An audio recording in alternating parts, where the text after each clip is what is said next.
యెహోవా నా కాపరి, నాకు లేమి కలుగదు. పచ్చిక గల చోట్లను ఆయన నన్ను కరుంగజేయుచున్నాడు. శాంతికరమైన జలముల యొద్ద నన్ను నడిపించుచున్నాడు. నా ప్రాణమునకు ఆయన సేద తీర్చుచున్నాడు. తన నామమును బట్టి నీతి మార్గములలో నన్ను నడిపించుచున్నాడు. గాఢాంధకారపు లోయలో నేను సంచరించినను ఏ అపాయమునకు భయపడను. నీవు నాకు తోడయ్యుందువు. నీ గుడ్డుకర్రయు నీ దండమును నన్ను ఆదరించును. నా శత్రువుల ఎదుట నీవు నాకు భోజనము సిద్ధపరచుదువు. నూనెతో నా తల అంటియున్నావు. నా గిన్నె నుండి పొర్లుచున్నది. నేను బ్రతుకు దినములన్నీ కృపాక్షేమములే నా వెంట వచ్చును. చిరకాలము యెహోవా మందిరములో నేను నివాసము చేసేదను.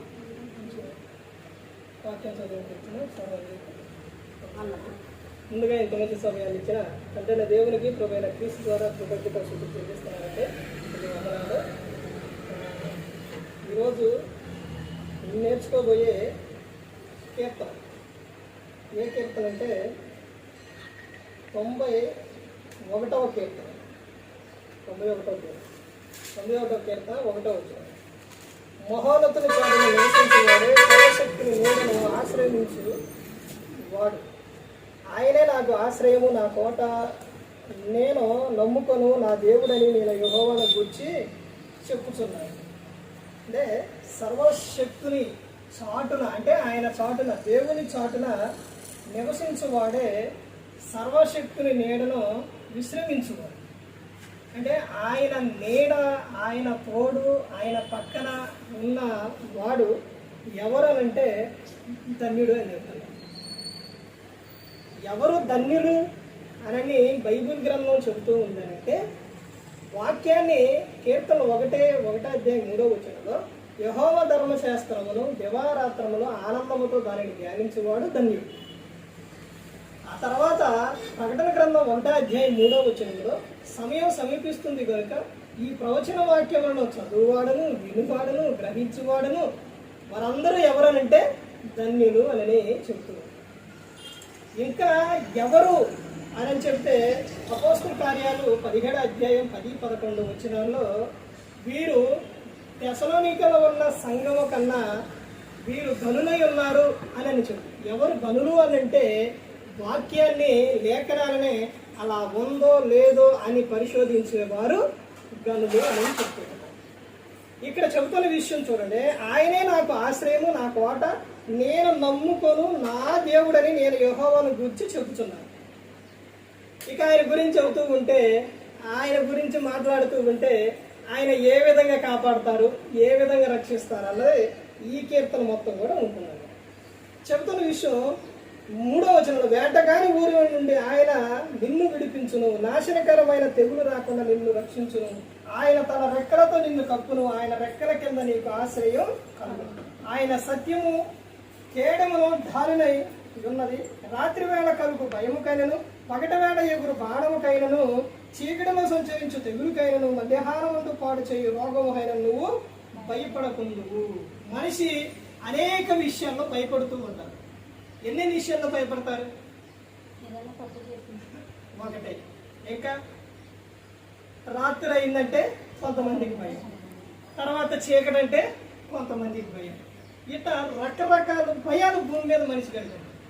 ఈ భయాలన్నిటికీ కూడా మనిషిలోకి భయం వచ్చినప్పుడు ఆ భయం ఏం చేస్తుందంటే మనిషిని ప్రాణం తీసుకునేంతవరకు పోతుంది. అది చిన్నదా పెద్దదా భయంకరమైందా కాదు. భయం అసలు మనిషిలో ఉంటే అది చాలా ప్రమాదం. ఇప్పుడు భయం అనేది ఉంటే ఇప్పుడు కొంతమంది అప్పులని, లేకపోతే ఇంకా ఆర్థిక పరిస్థితులని, లేకపోతే ఇంకా రకరకాల భయాలు కలిగి చాలామంది ఇదైపోతారు. కొంతమంది వాళ్ళలోని ఆ దేహంలోని అవయవాలు అనేది కొన్ని సరిగా ఇది లేక, కొన్ని సంతోషం లేక భయంతో ఇదైపోతారు. మీకు అందరికీ కూడా రన్ అవుతుంది ఇస్తున్నా తల్లి. ఈ మూవీ స్టారా ఎవరో మనకైతే తెలియదు కానీ మైకేల్ జాక్సన్ అంటారు. ఆయనకు వచ్చేసి ఆయన ఒకసారి ఇంటర్వ్యూలో అడుగుతారు, సార్ మీకు మొత్తం కూడా ఇదంతా చాలా ఉంది కదా, మీకు ఇంత సంపాదించారు కదా, మీకు లేనిది ఏంటి అని నన్ను ఇంటర్వ్యూలో అడుగుతారు. నాకు లేనిది ఒకటే, నాకు కావాల్సింది ఏంటంటే సంతోషం, ఆనందం. నాకు ఎంత ఉంది కానీ నాకు సంతోషం లేదు అని చెప్తారు. ఆ సంతోషము, ఆ ఆనందము అవన్నీ ఒక్క దేవుని యొద్దే ఉంది. దేవుని యొద్దే ఉంది ఆనందం, సంతోషం. ఇప్పుడు ఇన్ని భయాల్లోని మనిషి ఏమైపోతారంటే, ఆ భయాల్లోని చాలా మంది నైట్ అయిందంటే, రాత్రి అయిందంటే నాకు నిద్ర పట్టట్లేదండి అంటారు, నాకు మనశ్శాంతి లేదండి అంటారు, సంతోషం లేదంటారు. ఇవి రకరకాలుగా అంటుంటారు. కానీ వీటన్నిటి నుంచి దేవుడు నిన్ను విడిపిస్తావు, వీటన్నిటి నుంచి నిన్ను కాపాడుతావు, వీటన్నిటి నుంచి నిన్ను రక్షిస్తావు అని నీకు గ్రంథం చెబుతుంది. ఇంకా చెబుతున్న విషయం ఏంటంటే, చూడండి ఏమని చెబుతున్నారు, నీ కుడి పక్కన 1000 మంది పడినను, నీ పక్కన 1000 మంది పడినను, నీ కుడి పక్కన 10,000 మంది కూలిన అపాయం నీ వద్దకు రాదు. నీవు కన్నులారా చూచుండగా భక్తిహీనులకు ప్రతిఫలం కలుగును. యెహోవా నీవే నా ఆశ్రయము అని నీవు మహోన్నతుడైన దేవుని నీకు నివాస స్థలముగా చేసుకొని ఉన్నావు. ఆయన్ని మహోన్నతమైన వ్యక్తిగా నువ్వు నివాసం చేసుకొని ఉన్నావు. అంటే నీలోని, నీ గృహంలోని ఆయన ఉన్నారు కాబట్టి ఆయన నిన్ను కాపాడుతున్నాడు. దేవుడు ఉన్న చాట దెయ్యం ఉండదు, ప్రయత్నించిద్ది కానీ వాడు ఉండడం. ఆయన ఉన్న చాట ఒక ఆనందం ఉంటుంది, సంతోషం ఉంటుంది. కింద చెబుతున్న విషయం చూడండి, 10వ వచనంలో, నీకు అపాయం ఏమీ రాదు, ఏ తెగులు నీ గుడారమును సమీపించదు. ఏ అపాయం రాదు, నీకు ఏ తెగులు రాదు. నువ్వు నడిచే మార్గంలో కానీ, వెళ్ళే ప్రతి ఒక్క చాటకు కానీ అన్ని విషయాలు ఆయన నిన్ను కాపాడతారు. 33:3 ఏమని చెప్తున్నారండి, నాకు మొరపెట్టును నేను నీకు ఉత్తరం ఇచ్చాను, నీకు తెలియని సంగతులు, గూఢమైన సంగతులు నేను నీకు తెలియజేస్తానని. నువ్వు భూమి మీద దేనికి చింతపడవద్దు, నీ ప్రతి అవసరం కూడా నాకు తీర్చు అని చెప్పాను. నేను నీకు తీరుస్తాను, నీ ప్రతి అవసరం నేను తీరుస్తానని ఆయన చెబుతూ ఉన్నాను. అందుకే అది ఎలా సాధ్యం అని అంటే, అక్కడే చెప్తున్న విషయం ఏంటి, యెహోవా నీవే నా ఆశ్రయం అని నీవు మహోన్నతుడైన దేవుని నీకు నివాస స్థలముగా చేసుకొని ఉన్నావు. నువ్వు ఆయన్ని ఆహ్వానించావు, నువ్వు నివాసంగా చేసుకున్నావు. ఇక ఆయనే కాపాడతారు, అన్నీ ఆయనే చూసుకుంటారు. ఇప్పుడు పిల్లలకి ఏదో అవసరమో తల్లిదండ్రి ఏం చేస్తారు, అన్నీ చూసుకుంటారు. ఎప్పుడది తల్లిదండ్రి దగ్గర ఉన్నప్పుడు. ఇప్పుడు 2 కుమారులు ఉన్నారు. బైబిల్ గ్రంథంలో యేసుక్రీస్తు ప్రభువు చెప్తారు, ఒక కుమారుడు, చిన్న కుమారుడు తన ఆస్తిలో సగం భాగం నాకు ఇవ్వమని తీసుకొని పోయి మొత్తం దుర్వ్యాపారం వలన మొత్తం పాడు చేస్తాడు. తన దగ్గర ఆస్తి ఉన్నప్పుడు, డబ్బు ఉన్నప్పుడు అందరూ వచ్చారు. ఎప్పుడైతే అయిపోయిందో మొత్తం వెళ్ళిపోయారు. ఆ వెళ్ళిపోయిన తర్వాత ఇక ఆకలి అయిపోయింది, ఏం చేయాలని అర్థం అవ్వట్లేదు. ఇక పందులు కాచే దగ్గర అక్కడికి వెళ్ళి, పందులు ఏంటంటే పొట్టుదండి, ఆ పందులు తినే పొట్టు తిందామనట్ట పోయి ఆ పందులు కూడా పొట్టు తిన్నాయి.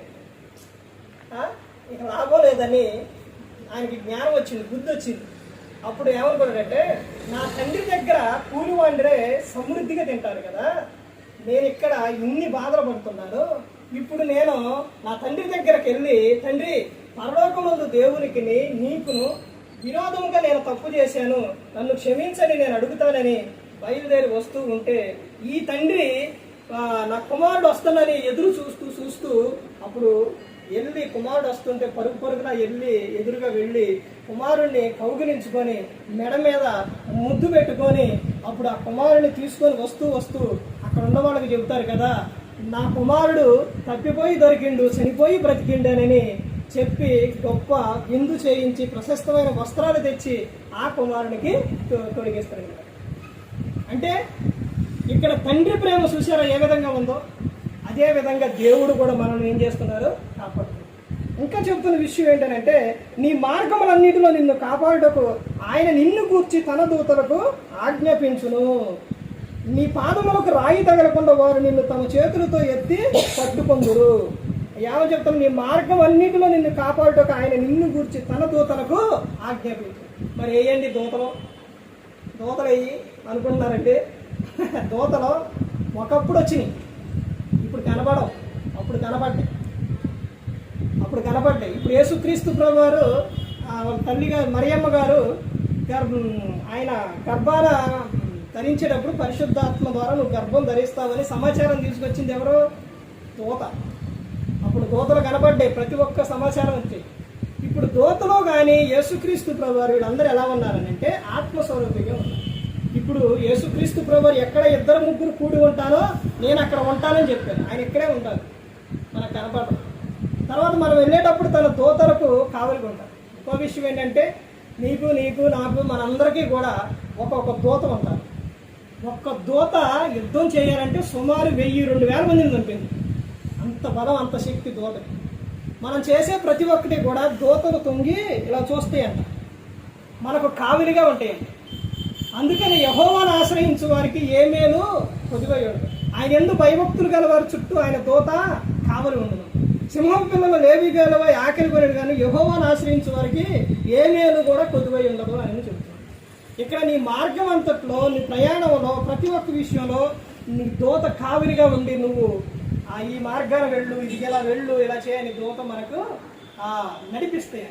ఇవన్నీ కూడా దేవుడు ఆలోచన ఇచ్చి మనకు నడిపిస్తారు. నీ పాదములకు రాయి తగలకుండా వారు నిన్ను తమ చేతుల మీద ఎత్తి పట్టుకొందు అని చెప్తారు. అంత ఇదిగా దేవుడు మనలను కాపాడుతూ ఉన్నాడు. దేవుడు ఎప్పుడు కూడా మనిషిని విడిచిపెట్టలేదండి. ఈ రోజున ఈ విధంగా క్షేమంగా సంతోషంగా ఇలా ఉన్నామంటే అది దేవుని కృప, దేవుని కాపుదలే. జ్ఞానాన్ని ఇచ్చేది ఆయనే, మన నడిపించేది ఆయనే, మన ప్రతి ఒక్క విషయంలో మన అవసరం తీర్చేది కూడా ఆయనే. అందుకనే యేసుక్రీస్తు ప్రభువు ఈ లోకానికి వచ్చి మనందరి కోసం సిలువలో తన ప్రాణాన్ని పెట్టి ఉన్నారు. ఆ అధ్యాయం మొత్తం చదివితే ఇంకా చాలా విషయాలు ఉంటాయి, కానీ ఇప్పటికే సమయం ఎక్కువైంది కాబట్టి